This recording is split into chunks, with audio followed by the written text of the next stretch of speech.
Good morning बच्चों। तो ये वीडियो उन बच्चों के लिए है जो क्लास नहीं कर पा रहा है। एग्जाम होने वाला है। कब से एग्जाम? 30 तारीख से। तो हम लोग ये बैच है तुम्हारा MWF में 8 से 9:30 वाला। तो इसमें हम लोग पीरियडिक टेबल पढ़ रहे थे और पीरियडिक टेबल में पीरियडिक प्रॉपर्टीज पढ़ रहे थे। पीरियडिक प्रॉपर्टीज में एटॉमिक रेडियस के बारे में। तो एटॉमिक रेडियस का हम लोग वेरिएशन देखे थे, किसमें? पीरियड में देख चुके थे। अब ग्रुप में देखना है। तो इन ग्रुप, तो लिखो इन ग्रुप, इन ग्रुप।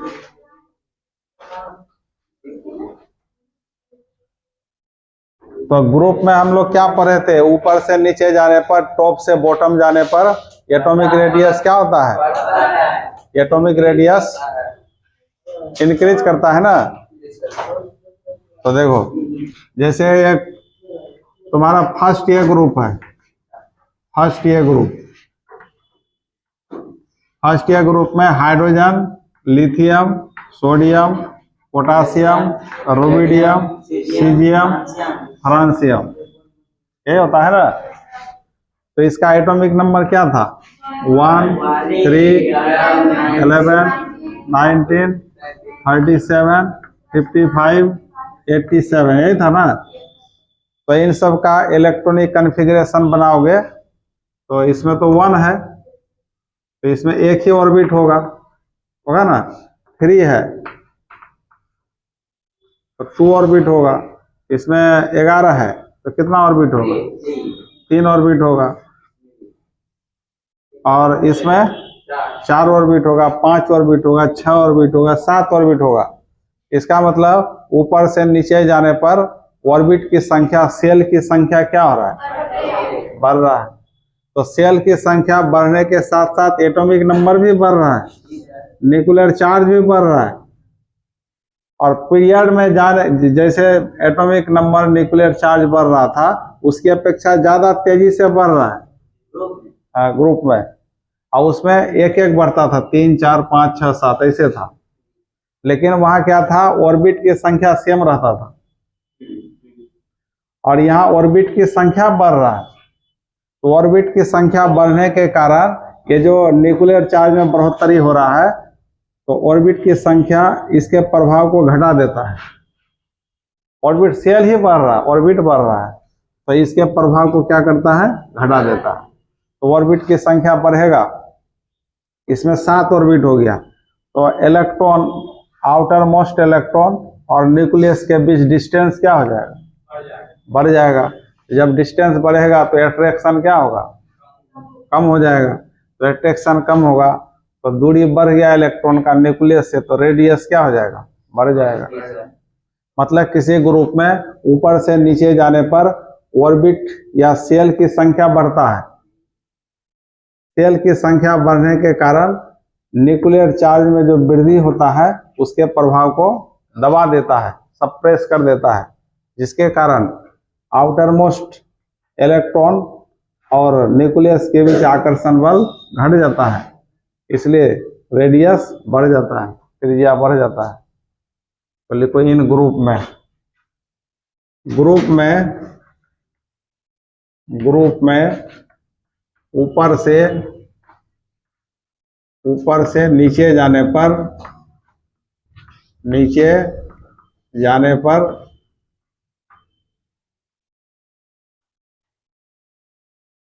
परमाणु में ऑर्बिट की संख्या, ऑर्बिट्स दैट मीन सेल की संख्या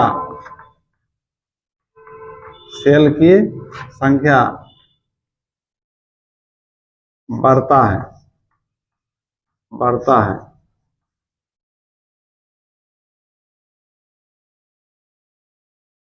जो न्यूक्लियर चार्ज में वृद्धि के प्रभाव को वृद्धि होने के प्रभाव को दबा देता है। इसके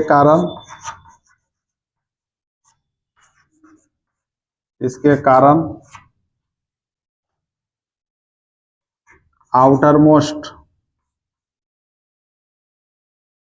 आउटरमोस्ट इलेक्ट्रॉन और न्यूक्लियस के बीच दूरी बढ़ जाता है और आकर्षण बल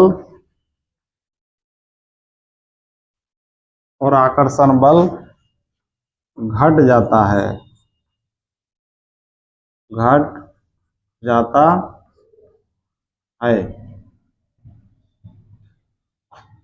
अतः परमाणु का रेडियस बढ़ जाता है।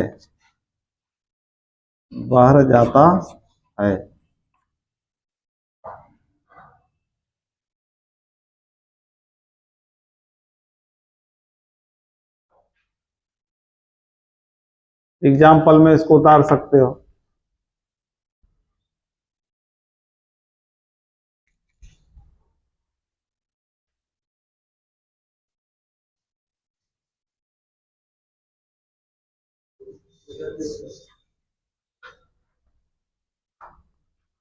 एग्जाम्पल में लिखो ग्रुप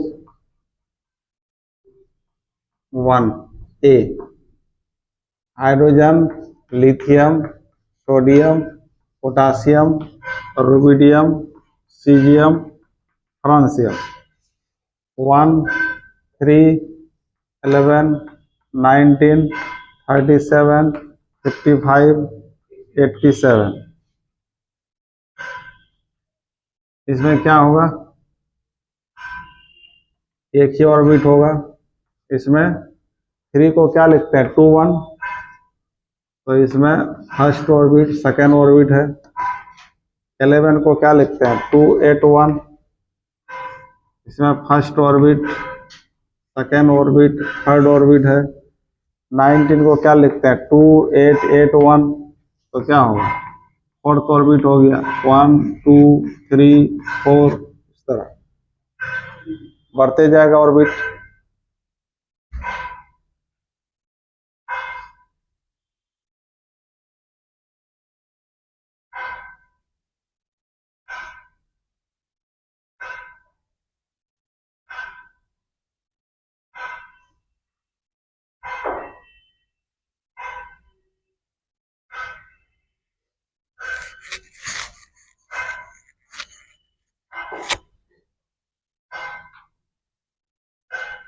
तो पीरियड में लेफ्ट से राइट जाने पर एटॉमिक रेडियस घटता है और ग्रुप में बढ़ता है। तो इसका मेन कारण समझ में आया? पीरियड में क्यों घटता है बताओ?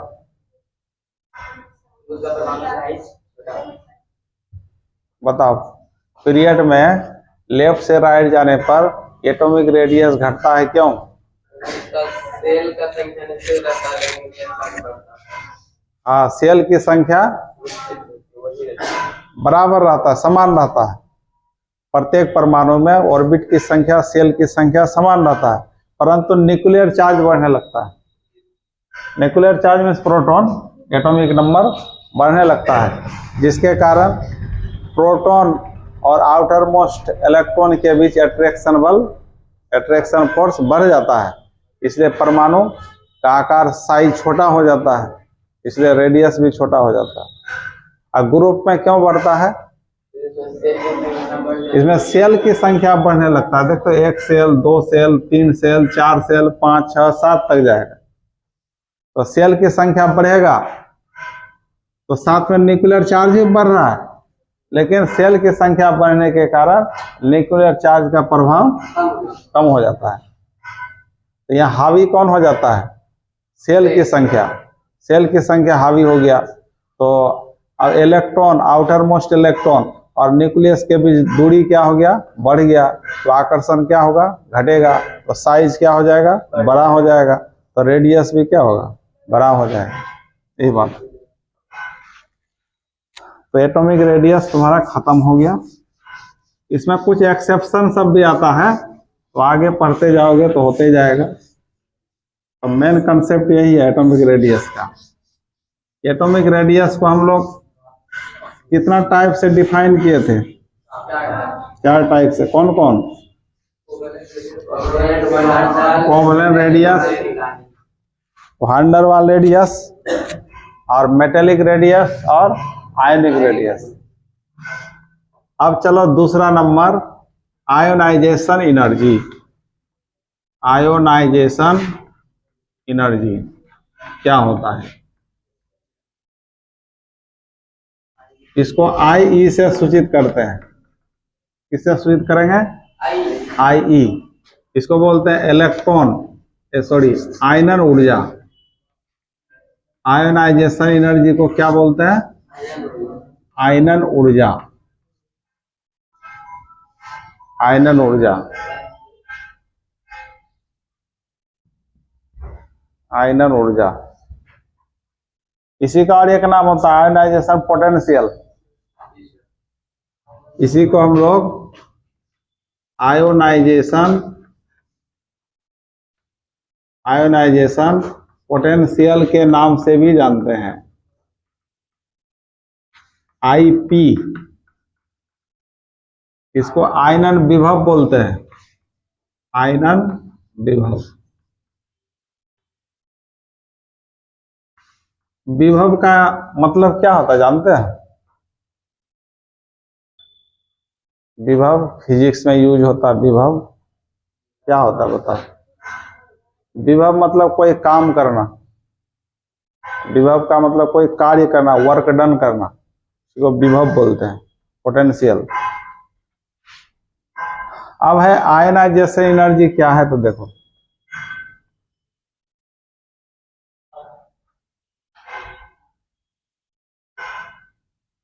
आयनन ऊर्जा, आयनन विभव एक ही चीज है। तो देखो अब ये जो डिफिनेशन दिया गया है वो एक सिंगल परमाणु के लिए। जैसे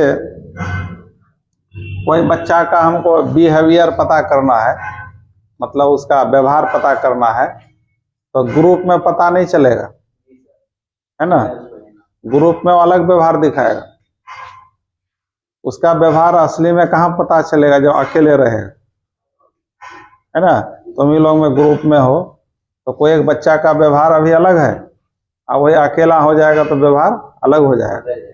तो इसलिए आयनाइजेशन एनर्जी का डिफिनीशन सिंगल एटम को लेकर दिया गया है।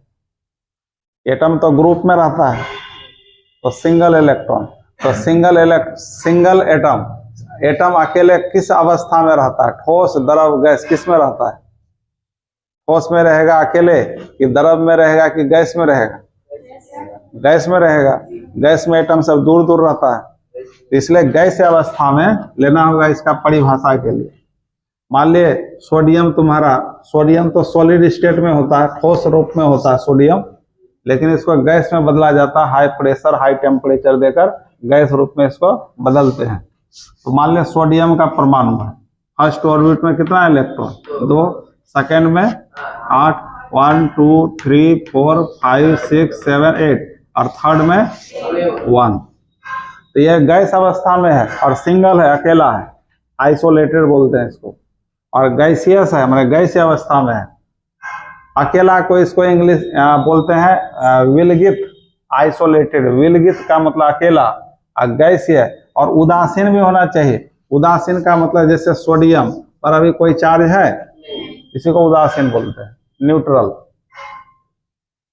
तो किसी गैस या उदासीन परमाणु, गैस या उदासीन विलगित परमाणु बोलना होगा, किसी गैस या उदासीन विलगित परमाणु। समझ में आया? ये बात समझ में आया? गैस या उदासीन विलगित परमाणु ये है। अब यहां पर देखो, इसके न्यूक्लियस में 11 प्रोटॉन भी तो है, 11 इलेक्ट्रॉन भी है चारों तरफ, और उसके न्यूक्लियस में 11 प्रोटॉन भी है। तो न्यूक्लियर चार्ज जो प्रोटॉन हुआ, ये सारे इलेक्ट्रॉन को क्या करके रखेगा? खींच के रखेगा, आकर्षित करके रखेगा अपने तरफ। इसलिए यहां से इलेक्ट्रॉन को हटाने के लिए हमको एक एनर्जी लगाना पड़ेगा, क्योंकि सारा इलेक्ट्रॉन इस नाभिक से क्या है? आकर्षित है। तो यहाँ से इलेक्ट्रॉन को हटाएंगे तो यहाँ पर हमको बाहर से एनर्जी खर्च करना पड़ेगा, तभी इलेक्ट्रॉन हटेगा।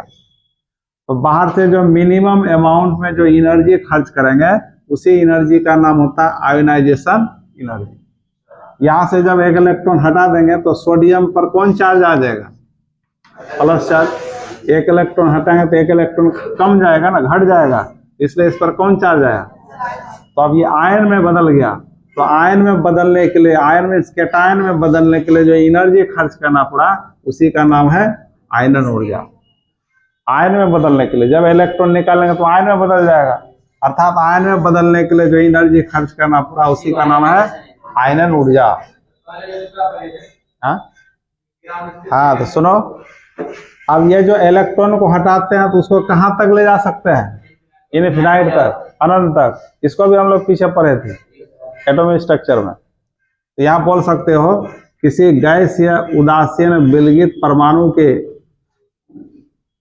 ऑर्बिट से most loosely electron, most loosely का मतलब जो कम से कम आकर्षित है, जो नाभिक से कम आकर्षित है, वैसे इलेक्ट्रॉन को हटाकर कहाँ तक ले जाने में?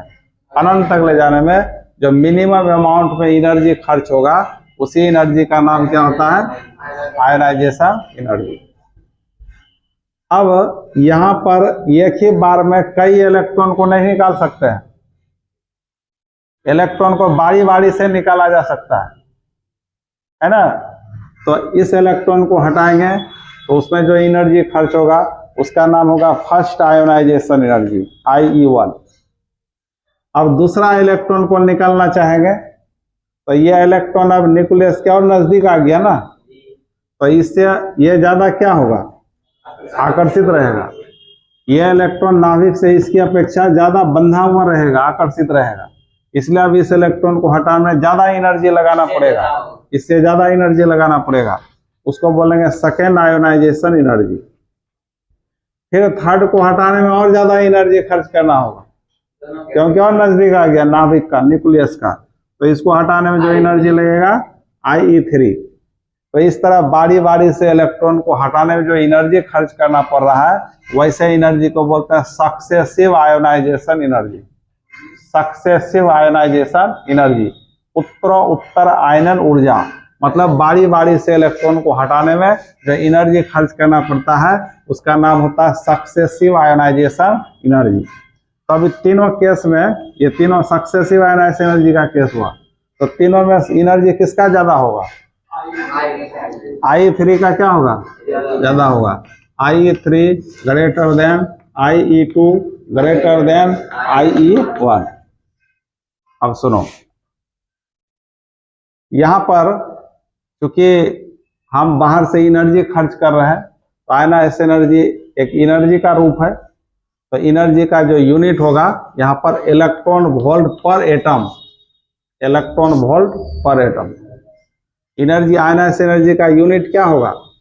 इलेक्ट्रॉन वोल्ट पर एटम। मतलब एक एटम में जो एनर्जी खर्च करना पड़ता है इलेक्ट्रॉन को हटाने में, इसलिए इलेक्ट्रॉन वोल्ट पर एटम। इसको किलो जूल पर मोल भी बोल सकते हैं। मतलब एक मोल में कितना एटम होगा? 6.02 इंटू 10⁻23 है ना, होगा। एक मोल में है ना होता एटम। तो अब इतना मोल से इलेक्ट्रॉन को हटाने के लिए, इतना मोल एटम से इलेक्ट्रॉन को हटाने में जो एनर्जी खर्च होगा, तो उसको हम लोग किलो जूल पर मोल में डिफाइन कर सकते हैं, बोल सकते हैं। तो कहने का मतलब आयनाइज एनर्जी का यूनिट क्या क्या हुआ, इलेक्ट्रॉन वोल्ट पर एटम या किलो जूल पर मोल। किलो जूल का यूनिट 1 मोल के लिए होगा और इलेक्ट्रॉन वोल्ट का यूज किसके लिए होगा, 1 एटम के लिए होगा। यही अंतर है। और सुनो, आयनाइजेशन एनर्जी कैसा प्रक्रिया है, कैसा प्रोसेस है, तो एक ये ऊष्मा शोषी प्रक्रिया है। कैसा प्रक्रिया है, ऊष्मा शोषी। ऊष्मा शोषी समझते हो, मतलब जिसमें हमको बाहर से ऊष्मा देना पड़ता है किसी रिएक्शन को, किसी क्रिया को होने के लिए जो बाहर से ऊष्मा देना पड़ता है उसको ऊष्मा शोषी बोलते हैं, इंडोथर्मिक प्रोसेस। तो कहने का मतलब बोल सकते हो आयनाइजेशन एनर्जी कैसी प्रक्रिया होता है, ऊष्मा शोषी, इंडोथर्मिक। समझ गए। जैसे एज फॉर एग्जाम्पल, यम कोई एलिमेंट है, यम कोई एलिमेंट है, परमाणु है, और यह किस अवस्था में है, गैस अवस्था में है, और ये उदासीन है, कोई चार्ज नहीं है। तो यहाँ से एक इलेक्ट्रॉन को हटाएंगे तो -1 इलेक्ट्रॉन लिखेंगे, इलेक्ट्रॉन पर निगेटिव चार्ज होता है। तो 1 इलेक्ट्रॉन को हटाएंगे तो यम पर कौन चार्ज आ जाएगा, यम प्लस आ जाएगा। तो इसी से इस इलेक्ट्रॉन को हटाने के लिए जो एनर्जी देना पड़ा, एनर्जी खर्च करना पड़ा, उसी का नाम है आयोनाइजेशन एनर्जी। इसको प्लस में दिखाएंगे। प्लस में क्यों दिखाए, एनर्जी देना पड़ा इलेक्ट्रॉन को हटाने के लिए, इसलिए प्लस। और एक होता है इंथैल्पी चेंज, डेल्टा एच, इसको बोलते हैं enthalpy change, delta H. Enthalpy का मतलब ऊष्मा होता है, हीट। इंथैल्पी का मतलब हीट होता है, ऊष्मा। तो कहने का मतलब इसका यदि इंथैल्पी का बात किया जाए, इंथैल्पी परिवर्तन का, ऊष्मा में परिवर्तन का बात किया जाए, तो इसके लिए निगेटिव लिखा जाता है। क्या लिखा जाता है, नेगेटिव। यहाँ पर आई क्या हुआ, आयोनाइजेशन एनर्जी। आयोनाइजेशन एनर्जी क्या होगा, पॉजिटिव। और इसका डेल्टा एच क्या हो गया, नेगेटिव। इसका मतलब हमको एनर्जी खर्च करना पड़ा, हमारे शरीर से एनर्जी निकल गया, तो उसी को लिखा जाता है डेल्टा एच के फॉर्म में, तो निगेटिव हो गया। शरीर से एनर्जी निकला तो माइनस हो गया ना, इसलिए इसको डेल्टा एच को क्या बोलते हैं, नेगेटिव। और एनर्जी जो देना पड़ा इसको हटाने के लिए, इलेक्ट्रॉन को हटाने के लिए, उसको क्या लिखते हैं, प्लस आई, प्लस में लिखते हैं, वो हुआ आयोनाइजेशन एनर्जी। और जो एनर्जी लॉस हुआ तो उसको बोलते हैं डेल्टा एच, उसको निगेटिव में दिखाया जाता है। तो यही है तुम्हारा आयोनाइजेशन एनर्जी का कंसेप्ट। तो मेन डिफिनीशन क्या हुआ इसका, मेन डिफिनीशन है किसी गैस से उदासीन विलगित परमाणु के आउटर मोस्ट ऑर्बिट से इलेक्ट्रॉन को हटाकर अनंत तक ले जाने में, या सिर्फ इलेक्ट्रॉन को हटाने में भी बोल सकते हो। इलेक्ट्रॉन को हटाने में जो मिनिमम अमाउंट में एनर्जी खर्च होता है, मिनिमम अमाउंट में जो एनर्जी खर्च होता है, उसी का नाम है आयोनाइजेशन एनर्जी। अब लिखो इसका डिफिनीशन, किसी गैसीय उदासीन विलगित परमाणु, विलगित परमाणु के, किसी गैस से उदासीन विलगित परमाणु के आउटर मोस्ट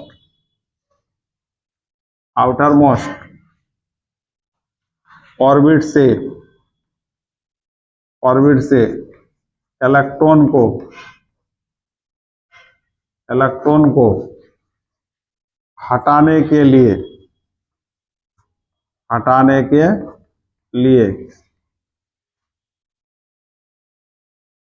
आवश्यक ऊर्जा की न्यूनतम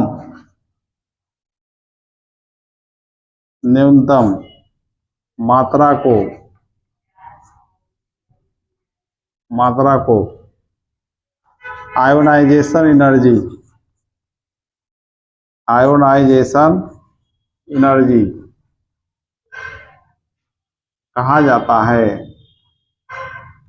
कहा जाता है। दैट इज में इसको उतार लेना है, इसको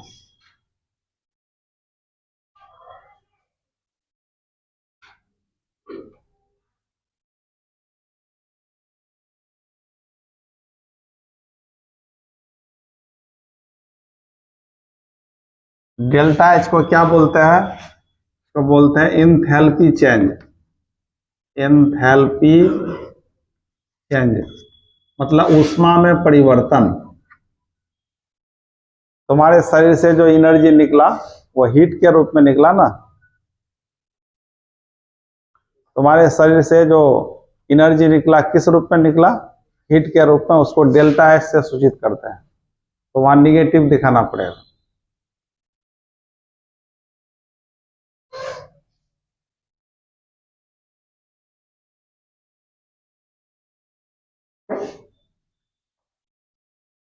तो किसी भी एटम के लिए आयनाइज एनर्जी का मान हमेशा क्या होगा, पॉजिटिव होगा कि ना, बोलो। क्योंकि हमको इलेक्ट्रॉन को हटाने में एनर्जी खर्च करना पड़ा, देना पड़ा, तो एनर्जी दिए इसलिए प्लस में दिखाते हैं। अब वही जो एनर्जी दिए हम इलेक्ट्रॉन को हटाने में, तो हमारे क्या है, बॉडी से निकला, या जो भी एटम इसके साथ रिएक्शन करेगा, जो भी एटम इसे इलेक्ट्रॉन निकालने का कोशिश करेगा, उस एटम से एनर्जी निकलेगा, घटेगा, इसलिए वहां माइनस हो गया डेल्टा एच। तो जो एनर्जी निकला उसी को डेल्टा एच से सूचित करते हैं। उतर गया। अब फिर लिखो, ये आयनाइजेशन एनर्जी कैसा प्रोसेस है, उष्मा शोषी है, उष्मा शोषी। ये बात लिखो स्टार देकर। आयोनाइजेशन एनर्जी एक इंडोथर्मिक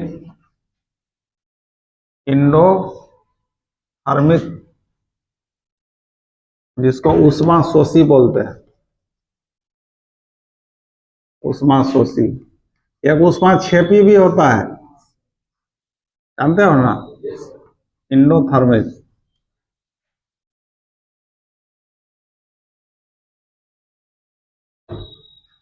आयनाइजेशन एनर्जी एक इंडोथर्मिक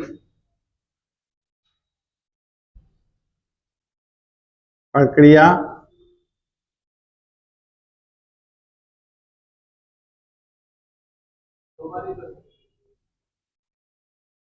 और उष्मा शोषी। रुको रुको, गड़बड़ हो गया।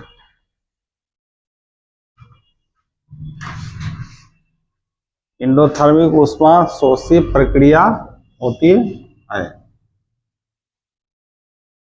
और इसका मात्रक यूनिट क्या बताए थे, इलेक्ट्रॉन वोल्ट पर एटम। आयनाइजेशन एनर्जी का मात्रक इलेक्ट्रॉन वोल्ट पर एटम या किलो जूल पर मोल होता है, होता है।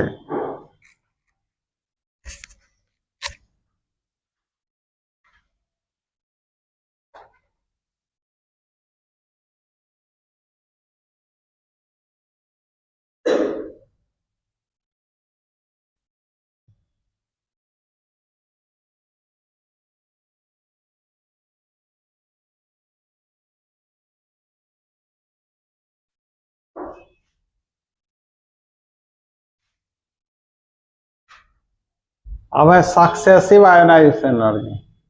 किसको कहा गया सक्सेसिव आयोनाइजेशन एनर्जी,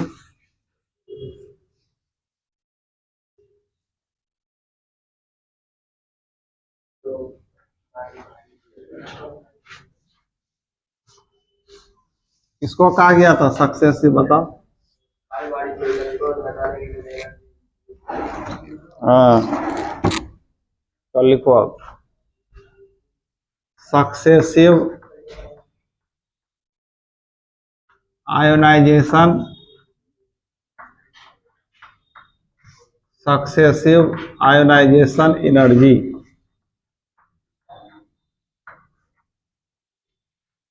इसको हिंदी में बोलते हैं उत्तरोत्तर। हाँ, उत्तरोत्तर आयनन ऊर्जा।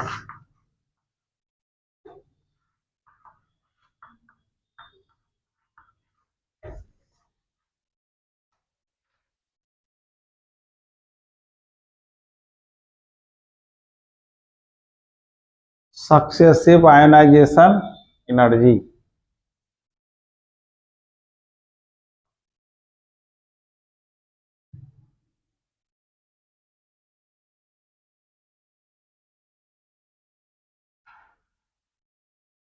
तो इसका डिफिनीशन क्या हो गया?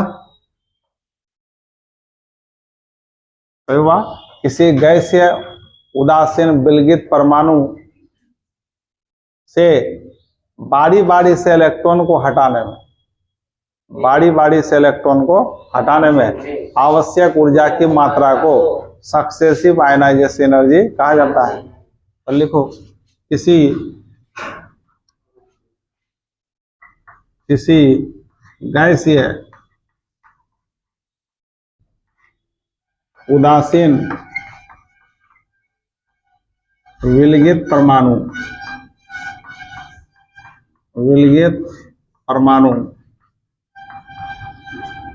से इलेक्ट्रॉन बारी बारी से, परमाणु से बारी बारी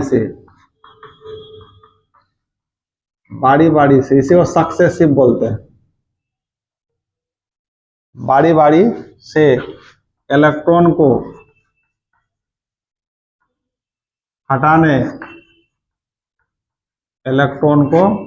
हटाने में आवश्यक ऊर्जा की मात्रा को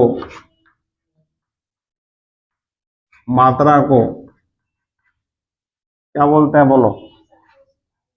सक्सेसिव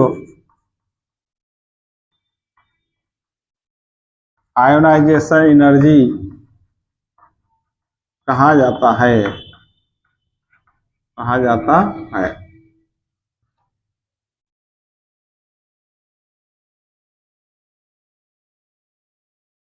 यहाँ विलगित का मतलब क्या समझते हो? विलगित मैंने अकेला, है ना, आइसोलेटेड। और उदासीन का मतलब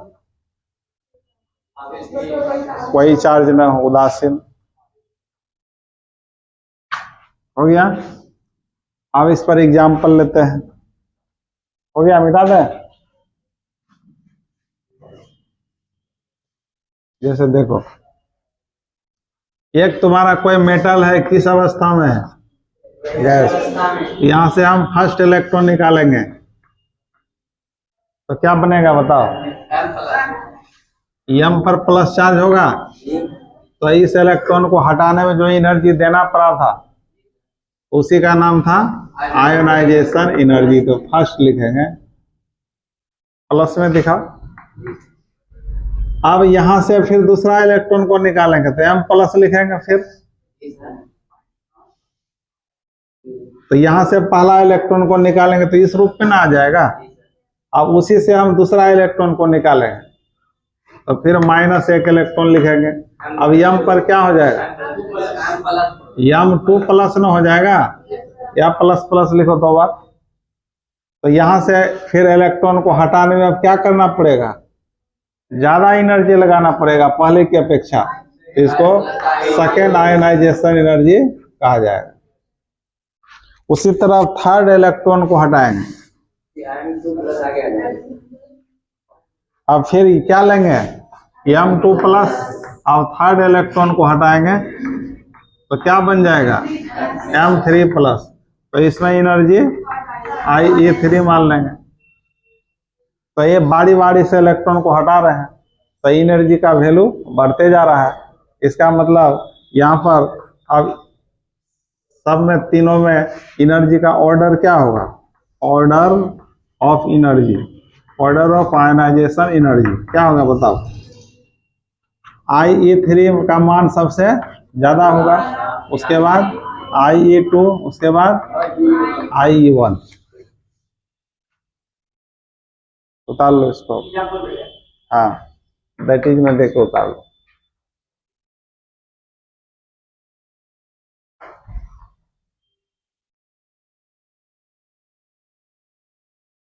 अब यदि पूछा जाए तुमको M प्लस का आयनाइज एनर्जी ज्यादा होगा कि M2 प्लस का, M का ज्यादा होगा कि M प्लस का? M प्लस का।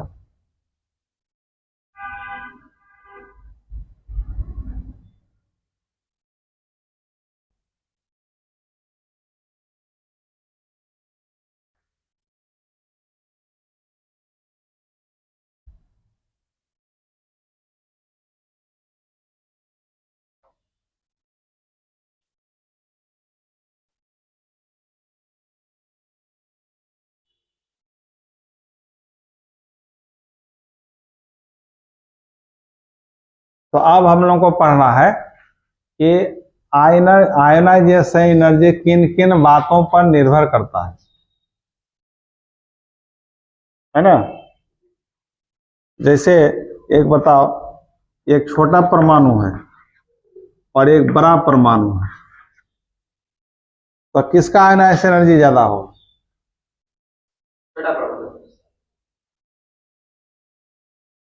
मतलब यहाँ पर इलेक्ट्रॉन को हटाना, यहाँ से इसका यहाँ से हटाना है, तो किस इलेक्ट्रॉन को आसानी से हटा सकते हैं? बड़ा वाले से। तो इसमें इसका कम ही एनर्जी देना होगा इसमें, इसलिए इसका आयनाइजेशन एनर्जी कम होगा। और छोटा वाले साइज में इलेक्ट्रॉन न्यूक्लियस के बीच अट्रैक्शन ज्यादा है, तो यहाँ से इलेक्ट्रॉन को हटाने में ज्यादा एनर्जी खर्च करना पड़ेगा, इसका आयनाइजेशन एनर्जी ज्यादा होगा। मतलब यहाँ साइज पर डिपेंड कर रहा है, यहाँ आयनाइजेशन एनर्जी किस पर डिपेंड कर रहा है? साइज पर। तो क्या केवल साइज पर ही डिपेंड करेगा? यही सब देखना है। तो साइज के अलावा और भी बात है, फैक्टर है जिस पर निर्भर करता है। तो कहने का मतलब बोल सकते हैं कि आयनाइजेशन एनर्जी को प्रभावित करने वाला फैक्टर, प्रभावित करने वाला कारक क्या है, कैसे आयनाइजेशन एनर्जी किन किन बातों के द्वारा प्रभावित होता है, कब घटेगा कब बढ़ेगा, यही सब पढ़ना है। कब ज्यादा होगा कब कम होगा, यही सब सीखना है। इसी पर से क्वेश्चन आता है और ये टॉपिक तुमको 12th में अच्छी तरह काम देगा। तो 12th में इतना डिटेल से फिर नहीं बताएंगे, यही सारा डिटेल हो रहा है, वहां से यूज होगा 12th क्लास में। तो अब लिखो फैक्टर्स अफेक्टिंग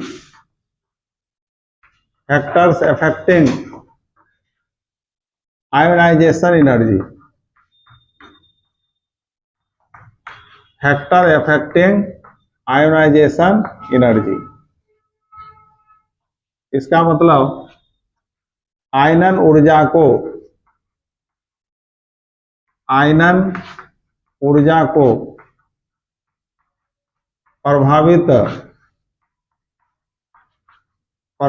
प्रभावित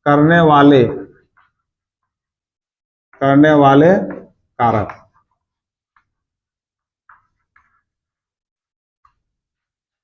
आयनन ऊर्जा को प्रभावित करने वाले कारक, फैक्टर्स अफेक्टिंग आयोनाइजेशन एनर्जी।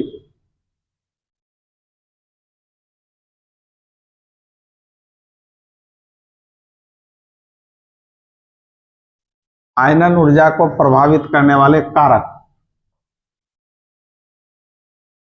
जैसे तुम लोग अभी पढ़ाई कर रहे हो, तो तुम लोग का पढ़ाई किन किन बातों पर डिपेंड करता है, कब प्रभावित हो सकता है? बहुत फैक्टर है। मान ले पैसा का कमी हो गया, पढ़ाई से वंचित हो जाओगे। स्वास्थ्य खराब हो गया, उससे पढ़ाई से वंचित हो जाओगे। ज्यादा खेल कूद करोगे, घूमोगे फिरोगे, तो उससे भी वंचित होगा। ज्यादा मोबाइल का यूज करोगे, उससे भी वंचित होगा। कई कारक है ना, कई फैक्टर है। उसी तरह आयनाइजेशन एनर्जी कैसे कैसे प्रभावित होता है, इसमें 5 फैक्टर होता है। तो पहला फैक्टर है तुम्हारा एटॉमिक साइज। अभी देखे थे ना एटॉमिक साइज पर कैसे डिपेंड किया था। और दूसरा फैक्टर है न्यूक्लियर चार्ज।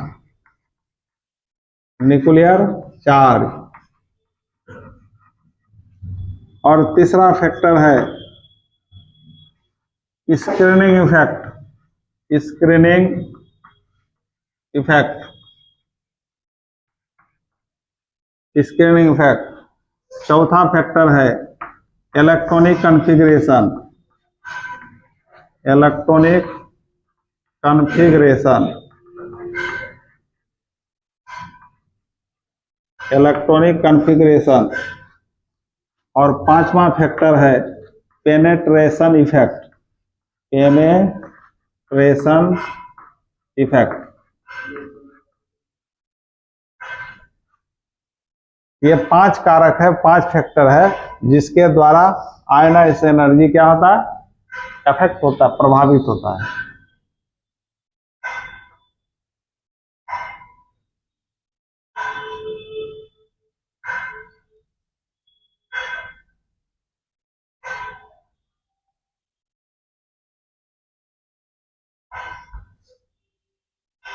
तो आयनन ऊर्जा को प्रभावित करने वाले कारक।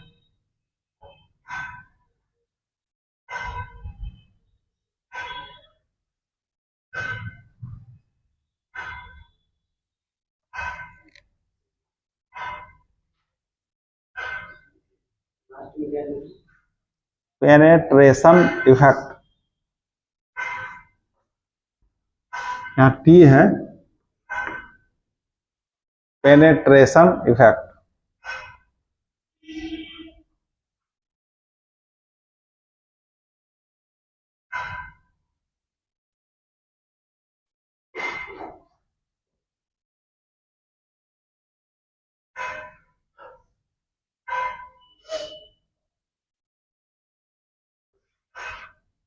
हो गया, बोलो।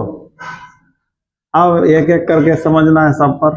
तो पहला नंबर लिखो, एटॉमिक साइज पर कैसे डिपेंड करता है।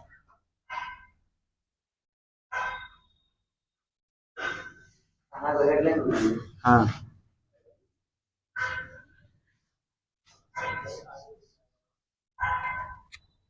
तो पहला नंबर लिखो एटॉमिक साइज। इसको हम लोग परमाणु आकार बोलते हैं, परमाणु आकार।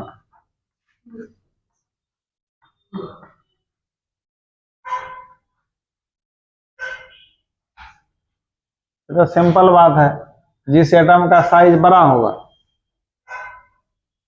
जिस एटम का साइज बड़ा है, जैसे तुम्हारा एटम न्यूक्लियस है और यहाँ पर ऑर्बिट है, ये सब ऑर्बिट। तो आउटर मोस्ट इलेक्ट्रॉन यही ना होगा, और न्यूक्लियस के बीच डिस्टेंस क्या है, ज्यादा है। तो यहाँ न्यूक्लियस और इलेक्ट्रॉन के बीच अट्रैक्शन क्या होगा, कम होगा।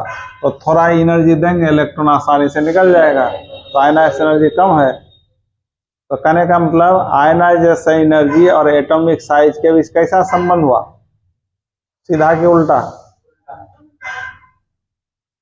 Atomic radius, sorry, ionization energy atomic size के उल्टा रिलेशन हुआ ना। जिसका साइज बड़ा तो आयनाइजेशन एनर्जी कम, जिसका साइज छोटा आयनाइजेशन एनर्जी ज्यादा, है ना हुआ। तो इसलिए हम शॉर्टकट में लिखेंगे आयनाइजेशन एनर्जी और एटॉमिक साइज के बीच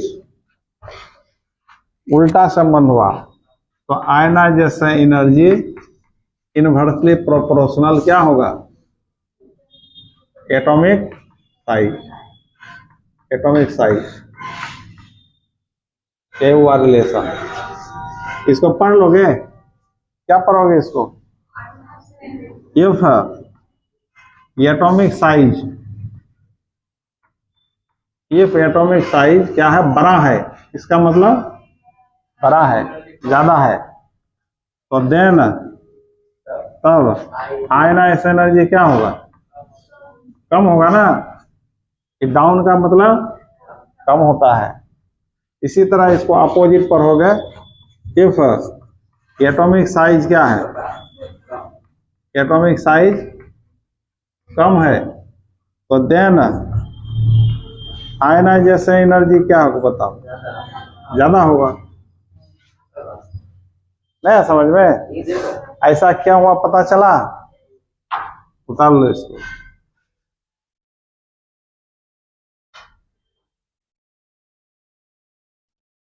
तो आप बताओ, तुम लोग पहले उतार लो।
हो गया?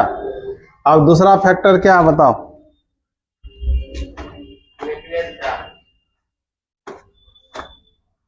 न्यूक्लियर चार्ज निकालो। दूसरा फैक्टर लिखो, न्यूक्लियर चार्ज। न्यूक्लियर चार्ज पर कैसे डिपेंड करता है?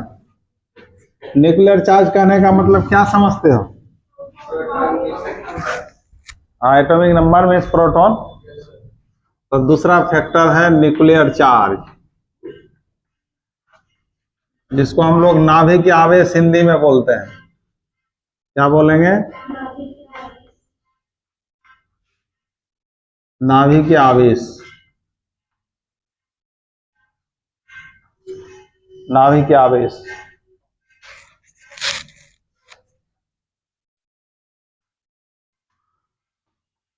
तो देखो, जैसे कोई एटम है,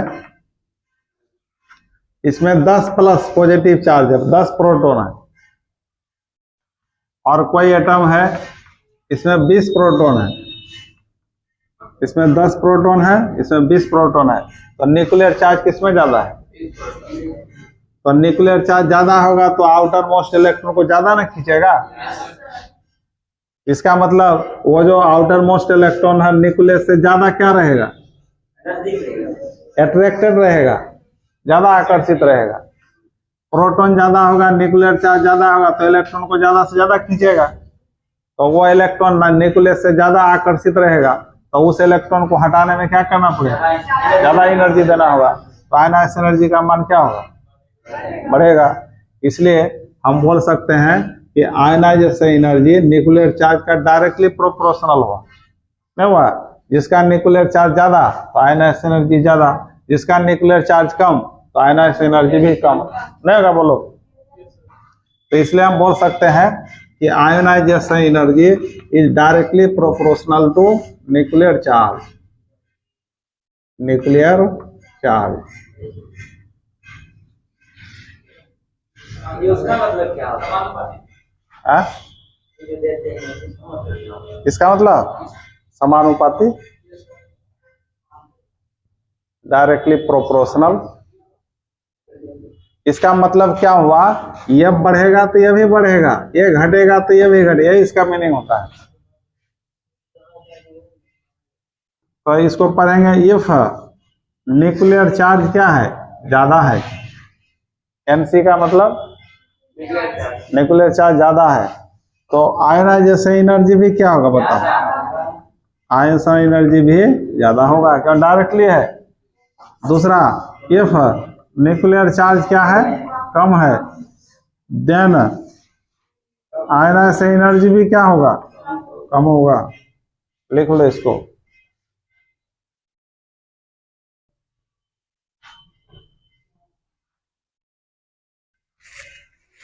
तो इसलिए अब तुम लोग बताओ कि किसी भी ग्रुप में ऊपर से जब नीचे जाएंगे, किसी भी ग्रुप में ऊपर से जब नीचे जाएंगे तो आयनाइजेशन एनर्जी का मान घटेगा कि बढ़ेगा?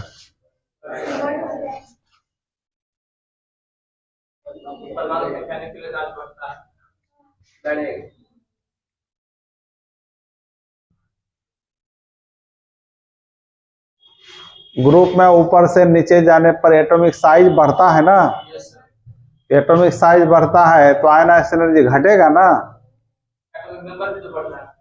वो तो प्रभाव घट जाता है ना सेल की संख्या बढ़ने से। क्या बताए थे, सेल की संख्या जब बढ़ेगा तो न्यूक्लियर चार्ज का जो बढ़ने का प्रभाव है वो घट जाता है, तो वहाँ एटॉमिक साइज पर डिपेंड कर रहा है। तो ऊपर से नीचे जाने पर आयनाइजेशन एनर्जी घटता है, और लेफ्ट से राइट जाने पर क्या होगा, एटॉमिक साइज घटते जाता है और न्यूक्लियर चार्ज यहाँ बढ़ते जाता है।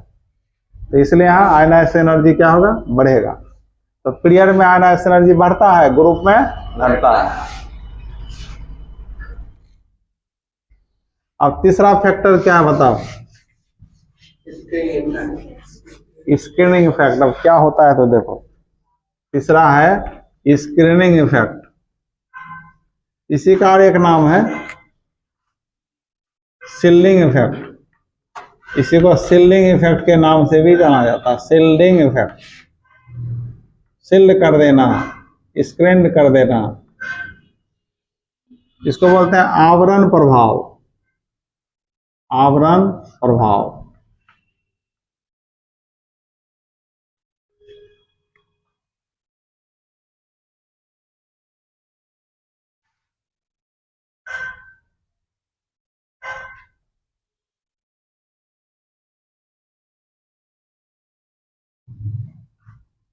तो अब स्क्रीनिंग इफेक्ट क्या है, इसको पहले समझना होगा। ठीक है, स्क्रीन का मतलब क्या होता है, पर्दा होता है ना, पर्दा। जैसे तुम्हारे और बोर्ड के बीच कोई पर्दा है क्या, तुम लोग डायरेक्ट देख रहे हो, आगे वाला डायरेक्ट बोर्ड से कनेक्टेड है, डायरेक्ट देख रहा है, कोई स्क्रीन नहीं है, कोई पर्दा नहीं है, तो तुम आसानी से देख सकते हो, तुम डिस्टर्ब नहीं हो रहे हो। लेकिन तुम्हारे जो पीछे बैठा है उसको थोड़ा इधर उधर करना पड़ता है, इसे पड़ता है ना, तो वो तुम्हारे द्वारा डिस्टर्ब हो रहा है, तो तुम लोग उसके लिए स्क्रीन का काम कर रहा है, पर्दा का काम कर रहा है। इसका मतलब पीछे वाले का बोर्ड के प्रति अट्रैक्शन कम है, क्योंकि तुम लोग क्या कर रहे हो, डिस्टर्ब कर रहे हो, स्क्रीन का काम कर रहे हो। उसके पीछे वाला और डिस्टर्ब होगा, नहीं होगा, और स्क्रीन बढ़ गया, पर्दा बढ़ते जा रहा है, पीछे वाला सबसे ज्यादा डिस्टर्ब होगा, बहुत ज्यादा पर्दा हो गया। तो इसी का नाम है स्क्रीन इफेक्ट। आ रहा है समझ में? तो वही बात है यहाँ पर, जैसे कोई एटम है, first orbit, second orbit, third orbit, यहाँ पर इलेक्ट्रॉन है, तो इस इलेक्ट्रॉन और न्यूक्लियस के बीच ये सब स्क्रीन का काम कर रहा है, ये सब स्क्रीन का, पर्दा का काम कर रहा है। तो इसके और इसके बीच अट्रैक्शन क्या होगा, कम होगा, क्योंकि ये सब इसको बीच स्क्रीन का काम कर रहा है, पर्दा का काम कर रहा है, तो इसमें अट्रैक्शन कम होगा, अर्थात इस इलेक्ट्रॉन को इजीली हटाया जा सकता है, कम ही एनर्जी देंगे हट जाएगा, तो इसका आयनाइज एनर्जी कम होगा। इसका मतलब जितना स्पिन बढ़ेगा उसका आयनाइज एनर्जी घटते जाएगा ना। तो अब सवाल स्किन इफेक्ट तो ये समझे हम लोग, लेकिन परिभाषा डिफिनीशन क्या होगा। तो देखो अभी जो आउटर मोस्ट इलेक्ट्रॉन है इसको हम लोग वैलेंस इलेक्ट्रॉन कहे थे। आउटर मोस्ट इलेक्ट्रॉन को क्या कहते हैं? Valence electron. और आउटर मोस्ट को छोड़कर जो इनर मोस्ट ऑर्बिट पर इलेक्ट्रॉन होता है उसको कोर इलेक्ट्रॉन कहते हैं, कोर इलेक्ट्रॉन। तो कहने का मतलब परमाणु में न्यूक्लियस और वैलेंस इलेक्ट्रॉन के बीच कोर इलेक्ट्रॉन क्या करता है? डिस्टर्ब करता है। न्यूक्लियस और वैलेंस इलेक्ट्रॉन के बीच लगने वाला आकर्षण बल कोर इलेक्ट्रॉन क्या करता है? डिस्टर्ब करता है। इसी प्रभाव को क्या बोलते हैं? Screening effect. नहीं समझ में? तो किसी परमाणु में वैलेंस इलेक्ट्रॉन और न्यूक्लियस के बीच लगने वाले आकर्षण बल को कोर इलेक्ट्रॉन प्रभावित करता है। तो कोर इलेक्ट्रॉन के प्रभाव डालने से जो प्रभाव बना उसी का नाम होगा screening effect, shielding effect. Shield कर देना, ढक देना, उसी का नाम हुआ। तो जिस परमाणु में शिल्डिंग इफेक्ट कम होगा, स्क्रीनिंग इफेक्ट कम होगा, जैसे आप तुम्हारा ऐसा ही है, यहाँ पर एक ही शिल्ड है, एक ही स्क्रीन इसके बीच में, तो इसमें ज्यादा एनर्जी खर्च करना पड़ेगा। तो शिल्ड बढ़ते जाएगा, स्क्रीन बढ़ते जाएगा, एनर्जी घटते जाएगा। तो कैसा रिलेशन हुआ? सीधा कि उल्टा? उल्टा हुआ ना। तो आयनाइज एनर्जी और स्क्रीन इफेक्ट के बीच उल्टा रिलेशन हुआ, व्युत्क्रमानुपाती का। इसलिए यहाँ पर आयनाइज एनर्जी समानुपाती 1 क्या होगा? नीचे चले जाएगा। कौन? Screen effect. तो पहले स्क्रीन इफेक्ट का डिफिनेशन लिख लो। स्क्रीन इफेक्ट का डिफिनेशन पहले लिख लो।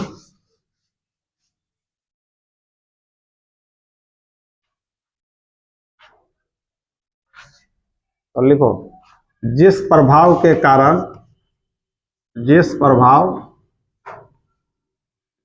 प्रभाव मतलब इफेक्ट, जिस प्रभाव के कारण परमाणु के वैलेंस इलेक्ट्रॉन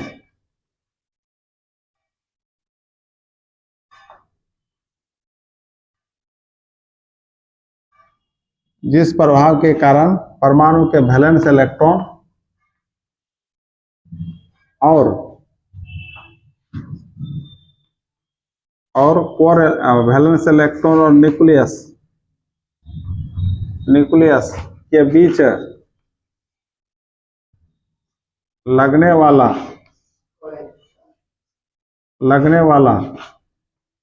आकर्षण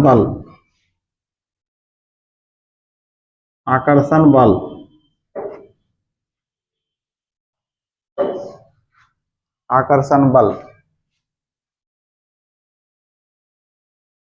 प्रभावित होता है। आकर्षण बल प्रभावित होता है।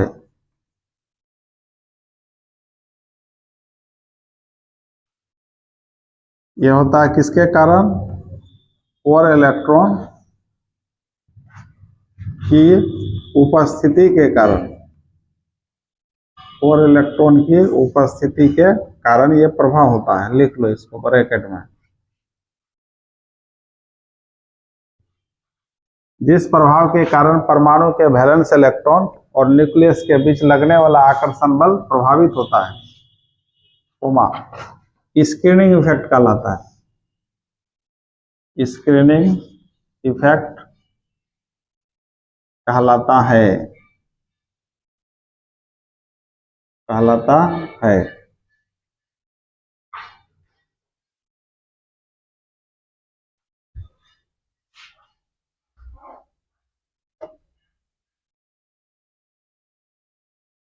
तो स्क्रीन इफेक्ट समझ में आ गया ना क्या होता है?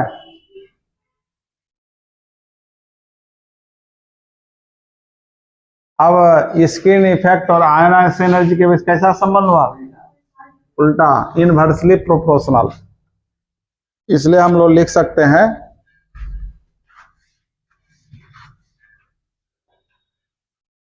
यहाँ पर लिख सकते हैं, क्या लिख सकते हैं बताओ? आयोनाइजेशन एनर्जी 1/, क्या होगा बताओ?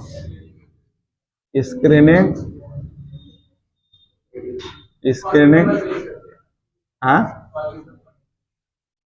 ऑर्बिट नंबर यहाँ का है लिखोगे, स्क्रीन इफेक्ट पढ़ रहे हैं। अब तो कोर इलेक्ट्रॉन हो गया, ऑर्बिट नंबर मतलब कोर इलेक्ट्रॉन। जिस प्रभाव के कारण परमाणु के वैलेंस इलेक्ट्रॉन और न्यूक्लियस के बीच लगने वाला आकर्षण बल प्रभावित होता है।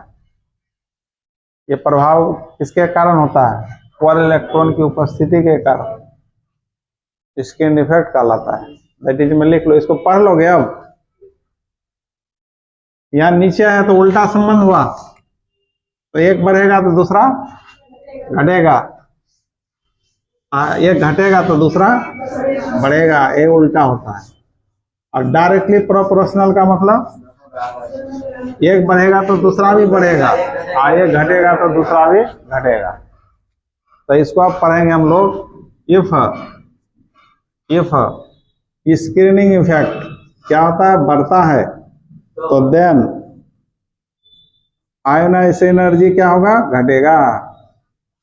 इफ स्क्रीनिंग इफेक्ट क्या होता है? घटता है तो आयोनाइजेशन एनर्जी बढ़ेगा। उल्टा हो गया क्या? स्क्रीन इफेक्ट यदि बढ़ता है तो आयोनाइजेशन एनर्जी घटेगा, और स्क्रीन इफेक्ट घटता है तो आयोनाइजेशन एनर्जी बढ़ेगा। उल्टा हो गया।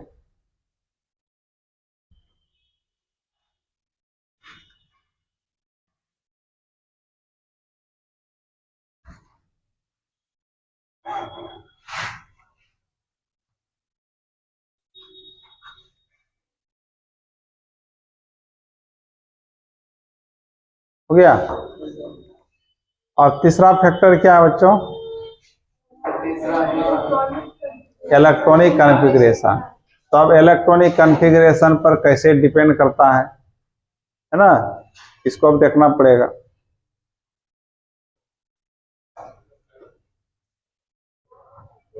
तो लिखो चौथा फैक्टर इलेक्ट्रॉनिक कॉन्फ़िगरेशन।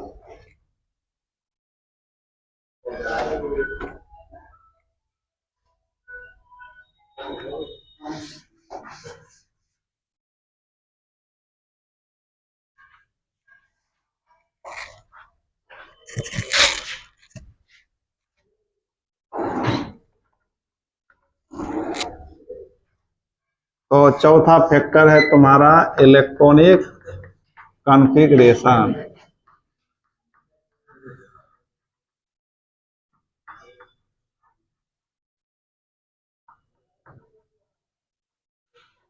तो इलेक्ट्रॉनिक कॉन्फ़िगरेशन पर कैसे डिपेंड करता है, इसको समझो आप।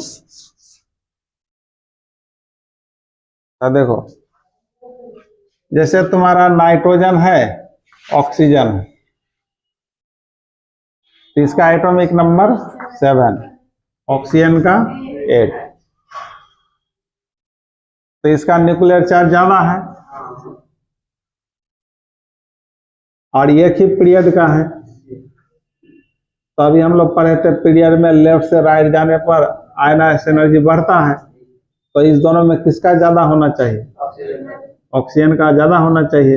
न्यूक्लियर चार्ज भी ज्यादा है, उसके बाद साइज भी इसका छोटा होगा ना, वह साइज छोटा है तो इसका ज्यादा होना चाहिए, लेकिन ऐसा नहीं होता है। अब यह बात यहाँ पर डिपेंड करता है इलेक्ट्रॉनिक कॉन्फ़िगरेशन पर। तो देखो कैसे, हम लोग यह सब सेल में मैक्सिमम कितना इलेक्ट्रॉन रखते हैं? 2, और इसका ऑर्बिटल में 2 इलेक्ट्रॉन ऐसे दिखाएंगे, और पी सब सेल में 6, ऑर्बिटल में कैसे दिखाएंगे? 1 2 3 4 5 6, पी में 3 ऑर्बिटल होता है, और डी में 10 इलेक्ट्रॉन है। डी में कितना ऑर्बिटल? 5 ऑर्बिटल, 1 2 3 4 5 6 7 8 9 10, और एफ में 14। एफ में नहीं लेते, एफ ने फालतू समझो, एफ ने क्या फालतू, उसको नहीं देखते हैं।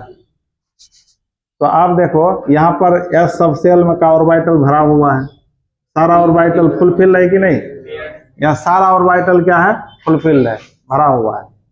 और इसी का आधा कर दो, एक इसका आधा कर दो 3, उसका आधा 5 होगा। ये सब हाफ फिल कहलाएगा, ये सब क्या कहलाया? फुलफिल्ड कहलाया। और ये सब क्या कहलाएगा? Half fill. तो हम लोग इलेक्ट्रॉनिक कॉन्फ़िगरेशन जब पढ़ रहे थे वहां बताए थे कि जो फुलफिल ऑर्बिटल या हाफ फिल ऑर्बिटल होता है ज्यादा अस्थाई होता है, ज्यादा स्टेबल होता है। कैसे हम बताए थे ना, डी पर यदि 4 रहता है तो आउटर मोस्ट से इलेक्ट्रॉन लेकर 5 कर दिया जाता है, हाफ फिल बनाया दिया जाता है, पढ़े थे ना? तो वही बात है, यह फुलफिल है, ये हाफ फिल है। तो जहां भी हाफ फिल या फुलफिल ऑर्बिटल देखेंगे आउटर मोस्ट में तो वो ज्यादा अस्थाई होगा, वहां से इलेक्ट्रॉन को हटाना बहुत कठिन होता है, अस्थाई है, स्टेबिलिटी बनाया हुआ है। वहां से हटाने के लिए क्या करना होगा? ज्यादा एनर्जी लगाना पड़ेगा, ज्यादा मात्रा में एनर्जी खर्च करना पड़ेगा। जैसे यहाँ ये चिपका हुआ है, यहाँ कोई आके बोलेगा तो यहाँ से हटो, हम बैठेंगे तो हटना नहीं चाहेगा, क्योंकि स्टेबिलिटी बना हुआ है इसका, समझ गए ना? तो वही बात है इस दोनों में, इस दोनों का इलेक्ट्रॉनिक कॉन्फ़िगरेशन निकालोगे, इलेक्ट्रॉनिक कॉन्फ़िगरेशन निकालोगे तो क्या होगा बोलो? नाइट्रोजन का क्या होगा? 1s2 2s2 2p3 होगा कि नहीं बोलो? और ऑक्सीजन का 1s2 2s2 2p4। ऑर्बिटल में तोड़ोगे तो 2, इसका भी कितना है? 2, और इसका कितना है? 3। और इसका तोड़ोगे तो 2, इसका भी क्या होगा? 2, और इसका कितना है? 4 हुआ। तो देखो पी का यहाँ 3 ऑर्बिटल हाफ फिल है कि फुल फिल है? पी में 3 है, हाफ फिल हुआ। और यहाँ पी में कितना है? 4। नहीं, ये हाफ फिल है ना, फुल फिल है। तो ज्यादा अस्थाई कौन है? हाफ फिल, ये ज्यादा अस्थाई है। तो यहाँ से अब इलेक्ट्रॉन को हटाना बहुत कठिन होगा, इसलिए इस केस में नाइट्रोजन का आयनाइज एनर्जी ज्यादा होगा, ऑक्सीजन का कम होगा। यहाँ डबल है, एक घर में 2 इलेक्ट्रॉन है तो दोनों रिपल्सन फोर्स लगाने में रहता है, दोनों में झगड़ा बना रहता है, कभी उसमें ये भी आ सकता है। तो दोनों में झगड़ा होते रहता है। एक ही घर में दोनों है तो कोई आके बोलेगा तुम मेरे साथ चलो, छोड़ दो इसका साथ, तो आसानी से निकल जाएगा। थोड़ा एनर्जी देंगे आसानी से बाहर हो जाएगा। मान लो लॉज में कोई एक रूम में 2 लड़का रहता है तो दोनों में टेंशन रहता है, झगड़ा रहता है हमेशा।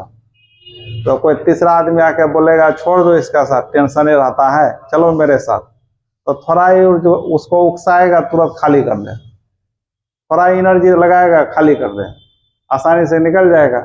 वही बात है यहाँ, ये दोनों में क्या है? लड़ाई हो रहा है। तो कोई एटम आके बोलेगा छोड़ दो इसका साथ, मेरे साथ चलो, थोड़ा एनर्जी देगा, आसानी से निकल जाएगा। इसलिए इसका आयनाइज एनर्जी कम होगा, इसका ज्यादा होगा। यहाँ अकेले पड़ा हुआ है, बोला नहीं हम स्टेबल हैं, कहीं नहीं जाए, अकेले हम ठीक है, अकेले हम ठीक, कहीं नहीं जाएंगे। तो इसलिए यहाँ खुशामद करना पड़ेगा इसको हटाने के लिए, तो यहाँ ज्यादा एनर्जी खर्च करना पड़ेगा। इसलिए नाइट्रोजन का आयनाइजेशन एनर्जी ऑक्सीजन से क्या होता है? अधिक होता है। ये क्वेश्चन कई बार पूछ चुका है, 11th में पूछता है, 12th में भी पूछता है नाइट्रोजन का आयनन ऊर्जा ऑक्सीजन से ज्यादा होता है, क्यों? कारण बताओ। तो बोलना पड़ेगा क्योंकि नाइट्रोजन का 2p ऑर्बिटल हाफ फिल है जो अधिक अस्थायी होता है, जबकि ऑक्सीजन का 2p ऑर्बिटल ना तो हाफ फिल है ना फुल फिल है, जो कमजोर होता है, कम अस्थायी होता है। अतः नाइट्रोजन के 2p ऑर्बिटल से इलेक्ट्रॉन को हटाने में ज्यादा एनर्जी लगाना पड़ता है, इसलिए इसका आयनाइज एनर्जी ज्यादा होता है, इसका कम होता है। समझ गए? तो नेक्स्ट क्लास में इसको लिखा देंगे फिर से। तो आज यहीं तक रहने दो।